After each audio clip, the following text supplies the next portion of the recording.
ધાંગધ્રા નગરપાલિકાની ચૂંટણી યોજાઈ હતી, એની આજે મતગણતરી હતી ને એનું પણ રિઝલ્ટ છે, પરિણામ છે તે જાહેર થઈ ગયું છે. 36 બેઠકોમાંથી 32 બેઠકો ભાજપ જીત્યું છે અને બાકીની જે એક કોંગ્રેસ જીત્યું છે. નગરપાલિકાના જે છેલ્લા 2.5 વર્ષના પ્રમુખ હતા કુલદીપસિંહ ઝાલા, એ પણ કોંઢ ગામના છે ને એ પણ ચૂંટણી મેદાનમાં હતા ને એ પણ જે છે એ ભારે લીડ સાથે આ ચૂંટણી મેદાનમાં જીતા છે, ચૂંટણી જીતા છે. એ આપણી સાથે છે, થોડી એમની સાથે વાત કરી.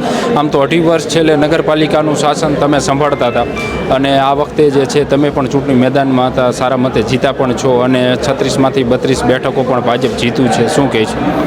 આજે સમગ્ર ધાંગધ્રા શહેરની જનતાને હું આભાર વ્યક્ત કરું છું કે અમારા છેલ્લા 5 વર્ષના સમયગાળાના જે વિકાસના કામો કરેલા એ વિકાસના કામોની આજે જનતાએ મોહર મારી છે અને સમગ્ર ધાંગધ્રાની જનતાએ આજે એક વિશ્વાસ વ્યક્ત કર્યો છે કે ભારતીય જનતા પાર્ટી એ વિકાસ કરતી પાર્ટી છે અને ભારતીય જનતા પાર્ટીના કાર્યકરો હંમેશા પબ્લિકની વચ્ચે રહીને કામ કરે છે અને વિકાસના કામો કરે છે.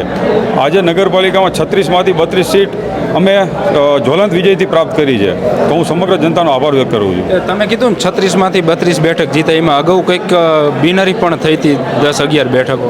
એમાં 11 બીટ વોર્ડ નંબર 1 અને વોર્ડ નંબર 8 એની કુલ 4 ને 4 8 સીટ બિનહરીફ થઈ હતી અને 2 નંબર 7 નંબર અને 9 નંબરમાં એક સીટ બિનહરીફ થઈ હતી.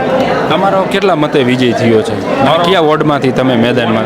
વોર્ડ નંબર 2નો હું ઉમેદવાર હતો અને અંદાજિત 2100 મતે હું જીત હાંસલ કરી છે.